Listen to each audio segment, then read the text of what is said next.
Please, just dance with me. My ex is here, she whispered, her voice trembling as her manicured fingers dug desperately into the sleeve of a stranger's bespoke tuxedo. She didn't look up to see the cold, dangerous eyes of the city's most feared man soften as he pulled her close. The grand ballroom of the Pier Hotel on Fifth Avenue was a symphony of clinking crystal, hushed wealth, and the intoxicating scent of expensive perfumes mixed with Laurent Perrier champagne. It was the annual Manhattan Philanthropy Gala, an event where the city's elite gathered to out-donate and outdress one another. Daisy Collins took a deep, steadying breath, smoothing her hands over the emerald green silk of her gown. It was a custom piece she had painstakingly saved for, tailored perfectly to her size 18 frame. For years, she had hidden behind baggy clothes and oversized coats, conditioned to apologize for the space she occupied. But tonight was supposed to be different. The silk draped beautifully over her wide hips, accentuating her thick thighs and the generous curve of her bust. She looked beautiful. She felt beautiful. At least she did, until the crowd parted near the towering ice sculpture at the center of the room, revealing a face from her nightmares. Trevor Hayes. Her stomach dropped to the marble floor, the sudden wave of nausea so intense she had to grip the edge of a high-top table to steady herself. Trevor was the man who had spent 3 years systematically destroying her self-worth. He was a corporate lawyer with a silver tongue and a heart made of jagged flint. Whenever they fought, he used her weight as his weapon of choice, leaving her sobbing on their bathroom floor, while he casually packed his golf clubs. "I just want you to be healthy, Daisy," he used to say, masking his cruelty as concern. If you just had a little self-discipline, I wouldn't be so embarrassed to take you to firm dinners." He had ultimately left her for Madison, the woman currently clinging to his arm. Madison was a Pilates instructor from Tribeca, a woman so angular and impossibly thin she looked like she might shatter if a strong wind blew through the ballroom. Daisy watched in frozen horror as Trevor's eyes scanned the room and landed directly on her. For a split second she saw a flicker of surprise, perhaps because she wasn't hiding in the shadows, perhaps because the emerald gown demanded attention, but it was immediately replaced by that familiar, condescending smirk. He leaned down, whispered something into Madison's ear, and they both laughed. Then he began walking straight toward her. Panic, sharp and blinding, spiked in Daisy's chest. She couldn't do this. She couldn't face his thinly veiled insults about how she was filling out her dress. She couldn't stand there and let him make her feel small while she was in the largest, most visible body in the room. Desperation took over. She spun around, her eyes darting frantically for an escape route, but she was trapped between the bar and a massive floral arrangement. That was when she saw him. He was standing entirely alone near the velvet-draped columns, an imposing silhouette of a man who commanded the space around him without even trying. He was tall, easily 6'3", broad-shouldered, and dressed in an impeccably tailored midnight blue tuxedo that looked sharper than a knife's edge. He held a glass of amber liquid, his dark, heavy-lidded eyes scanning the crowd with an expression of profound, intimidating boredom. Daisy didn't think. Her survival instinct simply propelled her forward. Before she could talk herself out of the sheer insanity of her actions, she closed the distance between them, stepping directly into his personal space. She grabbed his forearm. The muscle beneath the fine wool of his sleeve was solid as granite. He stiffened instantly, a dangerous electric tension snapping through his massive frame. His dark eyes snapped down to her face, hard and questioning, a storm brewing in their depths. "Please," Daisy whispered, her voice cracking as the scent of Tom Ford tobacco vanilla and something dark and purely masculine washed over her. Please just dance with me." "My ex is here." The man stared down at her. For a terrifying second, Daisy thought he was going to shove her away or call for security. His gaze dropped from her pleading, tear-bright eyes down to the soft, plump curve of her jaw, the nervous flush spreading across her chest, and the tight grip her manicured fingers had on his expensive suit.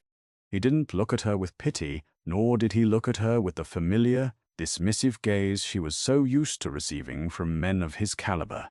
He looked at her like she was a sudden, fascinating complication. Out of the corner of her eye, Daisy saw Trevor closing in, barely 10 feet away, his cruel smirk widening. Oh God, it's too late, she thought, closing her eyes in defeat. Open your eyes, a voice rumbled. It was deep, rough, and commanded absolute obedience. Daisy opened her eyes. The stranger set his crystal blast down on a passing waiter's tray without even looking. He shifted his weight, his large, warm hand coming up to wrap around her waist. His fingers splayed wide against the small of her back, burning through the emerald silk. "If we are going to dance, Mia Bella." "Huh," he murmured, his voice a low vibration that sent a shockwave down her spine. "You need to look at me." Not him. Before Daisy could process the Italian endearment or the sudden, overwhelming security of his grip, he swept her seamlessly onto the polished dance floor, right as the orchestra transitioned into a slow, sweeping waltz. The transition was so fluid, so utterly commanding, that Daisy felt as if she had been caught in a velvet undertow. The stranger held her with a terrifying kind of grace. His right hand was firmly planted on her waist, pulling her flush against his solid chest, while his left hand enveloped hers. "Breathe, hey," he ordered softly, his dark eyes locked onto hers. "You are trembling."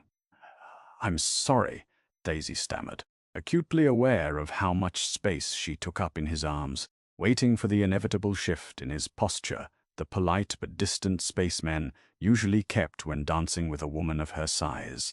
But he didn't pull away. If anything, he pulled her closer, his thumbs stroking a slow, mesmerizing rhythm against her hip. "Do not apologize," he said, his tone leaving no room for argument. "Who is the man you are hiding from?" "His name is Trevor." Daisy swallowed hard, trying to focus on the stranger's sharp jawline rather than the fact that everyone on the dance floor was suddenly looking at them. We used to date. He's the one by the ice sculpture, with the blonde." The stranger didn't turn his head, but his eyes flicked briefly over Daisy's shoulder, assessing the target with predatory calculation. A cold, dark amusement curled the corner of his mouth. "The lawyer in the cheap Armani?" Asked softly. A startled, genuine laugh bubbled out of Daisy's throat. "I think it's bespoke." "It's off the rack," the stranger corrected smoothly. "And he is staring at us with a very pathetic expression. I assume he is the reason you look like you are about to walk to the gallows, rather than enjoying the fact that you are the most beautiful woman in this room." Daisy's breath hitched. She looked up at him, searching for the mockery, the punchline. But his expression was entirely serious. His dark eyes traced the curves of her face, the fullness of her lips, with unapologetic appreciation. "You don't have to flatter me," she whispered, looking down at his immaculate bow tie. "I know I don't look like the women you usually dance with." His hand tightened on her waist, forcing her to look back up. The air between them suddenly felt charged, heavy with a dangerous kind of heat. "Do not presume to know my tastes. I prefer a woman I can actually hold, a woman who takes up space in the world." He stepped into the music, turning her masterfully. "What is your name?" "Boss. Daisy. Daisy Collins." "Gabriel," he replied simply. He offered no surname, no job title, just Gabriel. For the next 3 minutes, Daisy forgot about Trevor. She forgot about the years of cruel comments, the restrictive diets that always failed, the deep-seated belief that her body was something to be fixed. In Gabriel's arms, she felt weightless. She felt entirely and dangerously safe. But reality has a nasty habit of breaking the spell. As the song ended, Gabriel kept his hand firmly on the small of her back as they stepped off the floor. They were immediately intercepted. Well, Daisy, I didn't expect to see you here." Daisy froze. Trevor stood blocking their path to the bar, a champagne flute dangling from his fingers. Madison was draped over his side, her eyes raking over Daisy's body with thinly veiled disgust. "Trevor," Daisy managed to say, her voice tight. "I see you're still indulging," as Trevor said smoothly, his eyes dropping to her hips. "Emerald is a bold choice, very expansive." The insult landed exactly as intended. Daisy felt the familiar shame flood her cheeks. She instinctively tried to step back, to shrink into herself, but the massive, unyielding hand on her back anchored her in place. Gabriel stepped forward. The movement was slight, but it immediately shifted the atmosphere. The temperature in their small circle seemed to drop 20 degrees. Gabriel looked at Trevor. He didn't glare, he didn't raise his voice. He simply looked at the other man the way one might look at a cockroach on the sole of an expensive shoe. "And you are?" Gabriel's voice was soft, silken, and terrifyingly cold. Trevor puffed out his chest, clearly trying to assert dominance over a man who dwarfed him in every conceivable way. Trevor Hayes, partner at Hayes & Covington. I'm an old friend of Daisy's. He offered a hand. Gabriel looked at the hand. He did not take it. A partner, but Gabriel mused, the silence stretching until Trevor awkwardly lowered his hand, his face flushing. How quaint. Tell me, Trevor, does Hayes & Covington specialize in corporate restructuring, or simply in employing men who lack the basic refinement to speak to a lady? Trevor's smug smile vanished. Excuse me, I was just, you were just leaving, Gabriel interrupted, his voice dropping an octave. The civility was gone, replaced by a raw, quiet menace that made the hair on Daisy's arms stand up. Because if I hear you speak to my companion in that tone again, you will find that a partnership at a mediocre law firm will not protect you from the consequences. Do we understand each other? Trevor swallowed audibly. The liar's bravado completely crumbled under the crushing weight of Gabriel's stare. I was just joking. Come on, Madison. Trevor grabbed his date's arm and practically sprinted toward the other side of the ballroom. Daisy let out a breath. She didn't know she was holding, her knees suddenly weak. Oh my God, thank you. You didn't have to do that. I do not tolerate disrespect, Gabriel said, his attention returning to her, the ice in his eyes melting back into a warm, heavy heat. Are you all right? I'm fine, I need a little air. Merci, come. Gabriel guided her away from the crowd, pushing open a set of heavy French doors that led out onto a secluded stone balcony overlooking Central Park. The cold night air was a welcome relief. Daisy leaned against the stone balustrade, taking in a deep breath. I really can't thank you enough, Gabriel. You completely terrified him. You play the intimidation card very well well, I don't actually know what you do. Gabriel stepped out onto the balcony, the shadows of the night seeming to cling to him. He pulled a silver cigarette case from his inner jacket pocket. I'm in logistics, real estate, import and export. Phew, you must be very successful. She smiled, feeling bold, feeling alive. He lit his cigarette, the flare of the lighter illuminating the sharp, ruthless angles of his face. I manage. Before Daisy could ask anything else, the heavy French doors creaked open. A man stepped out onto the balcony. He was dressed in a dark suit, but unlike the gala attendees, his jacket bulked unnaturally under his left arm. He looked frantic. Boss, the man said in a harsh whisper, his heavy Brooklyn accent cutting through the quiet night. He didn't even acknowledge Daisy. We got a problem. Gabriel's entire demeanor shifted. The attentive, charming man vanished, replaced by something cold and absolute. Speak, Matteo. I am busy. It's the shipment down at Red Hook, Matteo stammered, stepping closer.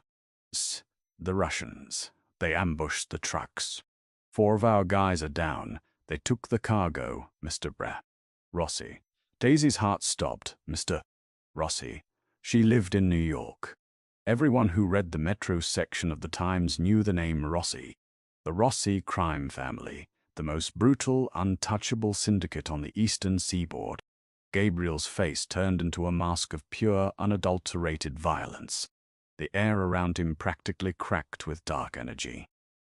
Get the tactical team, Gabriel ordered, his voice devoid of all humanity. Tell Leo to lock down the ports. No one leaves Brooklyn. If they resist, gut them. Boss. Matteo nodded sharply and disappeared back into the ballroom. Slowly, agonizingly, Gabriel turned his head to look at Daisy. The cigarette burned in his fingers. The silence on the balcony was deafening. Daisy pressed her back against the cold stone of the balustrade, her wide eyes locked on the man who had just saved her from her ex, the man who had held her so tenderly on the dance floor. She hadn't just asked a wealthy businessman to dance. She had just used the head of the New York Mafia as her shield. And by the dark, possessive look in his eyes as he stepped toward her, she realized he had no intention of letting her go. Chaos erupted softly. Before Daisy could fully process the terrifying weight of the name Rossi, Gabriel's large hand was back on her lower spine, gripping the emerald silk with a possessive, territorial firmness that anchored her to the stone floor. The shift in his demeanor was absolute. The charming, attentive stranger who had swept her across the dance floor was gone, replaced by a cold, calculating apex predator. "We are leaving," Gabriel stated. It wasn't a suggestion, it was a gravitational pull. Panic finally shattered Daisy's paralysis. "Wait, what?" "No, Gabriel, I have my coat in the cloakroom. I can just get an Uber to my apartment in Astoria." Turning his head slowly, Gabriel looked at her. The streetlights from Fifth Avenue caught the hard, unforgiving angles of his jaw. "The men who just ambushed my trucks are not petty thieves, Daisy. They are the Volkov Syndicate. Right now, they are looking for leverage. They are looking for weaknesses. You are currently wearing my scent, and you are seen in my arms by half of Manhattan's elite." "But I'm nobody," she pleaded, her voice trembling as she planted her heels into the marble, trying desperately to resist his pull. "I just asked you to dance to avoid my ex-boyfriend. They don't care about me. They care about what is mine," Gabriel growled, his voice a low, terrifying vibration that made her stomach drop. "And tonight you made yourself mine. Move." He didn't wait for her to argue. Guiding her swiftly off the balcony, he bypassed the glittering chaos of the grand ballroom entirely. Instead, Gabriel navigated the labyrinthine back hallways of the pier with the familiarity of a man who owned the building. They moved through the bustling stainless steel industrial kitchens, past stunned chefs and busboys who immediately averted their eyes the moment they saw Matteo walking point, his hand resting conspicuously inside his tailored jacket. Bursting out through the loading dock doors into the freezing New York night, the sheer scale of Gabriel's reality hit Daisy like a physical blow. Waiting in the dimly lit alleyway was an idling, armored black Mercedes-Maybach 6680. 4 men in dark suits stood in a defensive perimeter, their eyes scanning the rooftops and street corners. The moment Gabriel emerged, the rear passenger door was thrown open. "Get in," Gabriel ordered, his hand shielding her head as he practically shoved her into the cavernous, leather-scented interior of the Maybach. Scrambling across the plush seats, Daisy pressed herself against the far window, her heart hammering against her ribs like a trapped bird. Gabriel slid in beside her, immediately dominating the enclosed space. The heavy doors slammed shut with a definitive, airtight thud that sounded entirely too much like a vault ceiling. "Drive," Gabriel commanded the driver. "Take the FDR drive. Double back through the Brooklyn Battery Tunnel. Make sure we are not followed." The massive engine purred, and the Maybach shot out of the alleyway, merging violently into the late-night Manhattan traffic. Up front, Matteo racked the slide of a Glock 19, the metallic clack echoing sickeningly in the quiet cabin. Shivering violently, Daisy wrapped her arms around her generous waist, suddenly acutely aware of how exposed she was in the sleeveless gown. The adrenaline was crashing, leaving behind a cold, biting terror. She was sitting in a bulletproof car with heavily armed men, kidnapped by a mafia boss because she had wanted to make her fat-shaming ex-boyfriend jealous. The absurdity of it would have been funny if she wasn't so utterly terrified. Noticing her violent trembling, Gabriel stripped off his heavy midnight blue tuxedo jacket. Without a word, he draped it over her shoulders. The thick wool retained his body heat, enveloping her in the intoxicating, grounding scent of tobacco, expensive cologne, and dark danger. "Drink this," he murmured, pulling a crystal decanter from a hidden compartment in the center console and pouring a measure of amber liquid into a glass. Daisy took it with shaking hands, the glass clinking against her teeth as she took a desperate swallow. The Macallan 25 burned a fiery, comforting trail down her throat, settling the immediate nausea. "Are you going to kill me?" she whispered, the question slipping out before she could stop it. Gabriel paused, his dark, heavy-lidded eyes fixing on her face. For a fleeting second, the ruthless mafia boss softened. He reached out, his large, calloused thumb gently wiping away a stray tear that has escaped down her cheek. "I am going to protect you, Maya Bella," he said softly, his touch sending a confusing electric jolt of warmth straight to her core. "You are safer in this car than you have ever been in your life." "Why?" she asked, her voice cracking. "I am overweight, unremarkable, and I live in a fourth-floor walk-up in Queens. I am nothing to you." Gabriel's jaw tightened. He shifted closer, the heat radiating off his massive frame pressing against her side. His gaze dropped to the plush swell of her thighs pressed tightly together on the leather seat, then back up to her wide, frightened eyes. "You have spent years letting a weak man make you feel small, Daisy, because he was terrified of how beautifully large you are," Gabriel stated, his voice thick with raw, unapologetic desire.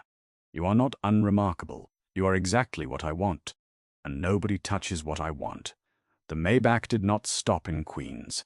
Instead, the heavily armored vehicle glided silently into a subterranean private garage beneath a towering, ultra-luxury glass skyscraper in Tribeca.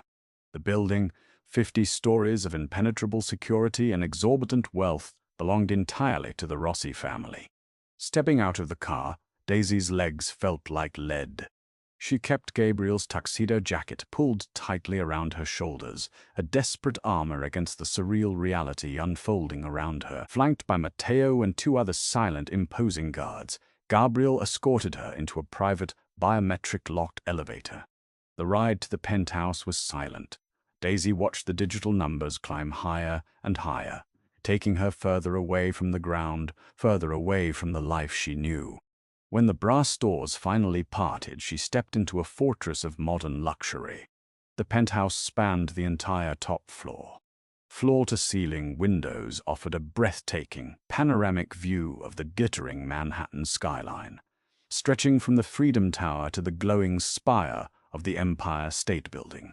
Dark mahogany, polished marble, and original artwork including a massive, chaotic piece by Jean-Michel Basquiat decorated the expansive space. "Sit," Gabriel instructed, gesturing to a massive, semi-circular velvet sofa that faced the city lights.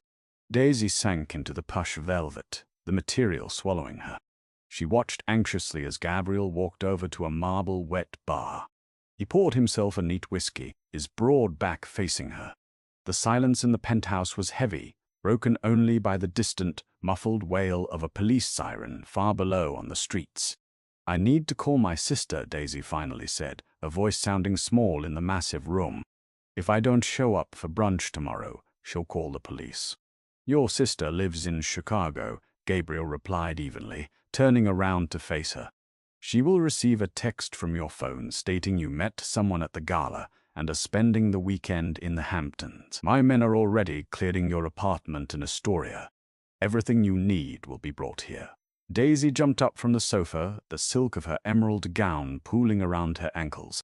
"Excuse me, you can't just erase my life. I have a job at the gallery. I have a cat. You can't keep me here." Gabriel crossed the room in 3 long strides. He didn't touch her, but his sheer proximity forced her to stop screaming. He towered over her, his dark eyes intense and unyielding. "I am not keeping you here to be cruel, Daisy," he said, his voice deadly serious. "I am keeping you here because you are a dead woman if you walk out those doors. Because I danced with you," she cried, tears of pure frustration welling in her eyes.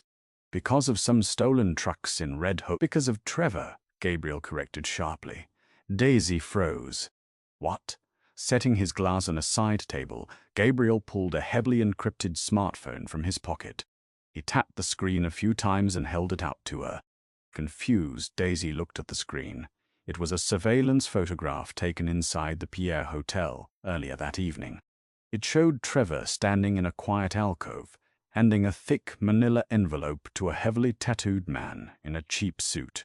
"Trevor Hayes is not just a corporate lawyer," Gabriel explained, his tone devoid of emotion. "Hayes and Covington is a front. They manage the offshore accounts and shell corporations for the Volkov Bratva. The Russians." The blood drained from Daisy's face. She swayed on her feet, the room suddenly spinning. Trevor, the man who had meticulously berated her for eating a piece of bread at dinner, the man who cared so much about his pristine public image, was laundering money for the Russian mob. I was at the gala tonight to observe him, Gabriel continued, his voice softening just a fraction as he saw the shock wash over her. We knew the Volkovs were planning a move against my territory. I needed to see who Trevor's handler was, and then you walked up to me. Oh my God, Daisy breathed, covering her mouth with her hands. I ruined your operation. I interrupted you. No, Gabriel stepped closer, his large hands reaching out to gently grip her thick hips, steadying her. You provided the perfect cover. Nobody questions a man distracted by a stunning woman. But the Volkov handler saw you with me. He saw the way I looked at you. Gabriel's thumbs stroked the soft silk covering her hips, his touch branding her. In their world and in mine, leverage is everything. If they find you, they will use you to get to me. They will torture you to force my hand, and then they will kill you. Trevor will not protect you. He will likely be the one to hand you over. A cold, terrifying clarity settled over Daisy. Her old life was gone. The moment she touched Gabriel's arm at the gala, she had stepped onto a battlefield she didn't understand, wearing an emerald gown as armor. So, I am your prisoner, she whispered, looking up into his dark, dangerous eyes. You are my guest, Gabriel corrected smoothly, pulling her flush against his solid chest. The heat of his body seeped into her bones. You will have anything you desire: clothes, food, art. My men will protect your life with their own, and in return, you will stay by my side until the Volkovs are entirely eliminated. And after? She asked, her heart pounding a frantic rhythm against his chest. When it's safe. Gabriel's lips curved into a slow, devastating smile that promised both ruin and worship. His hand moved up to tangle in the hair at the nape of her neck, tilting her head back. By the time it is safe, Mia Bella, he murmured, right before his lips claimed hers in a bruising, possessive kiss, you will never want to leave. If you loved this story about Daisy finding her worth in the arms of a dangerous man, make sure to hit that like button, subscribe to the channel for more thrilling romance dramas, and share this video with a friend who loves a good plot twist. Drop a comment below. Would you have gotten in the car with Gabriel? See you in the next story.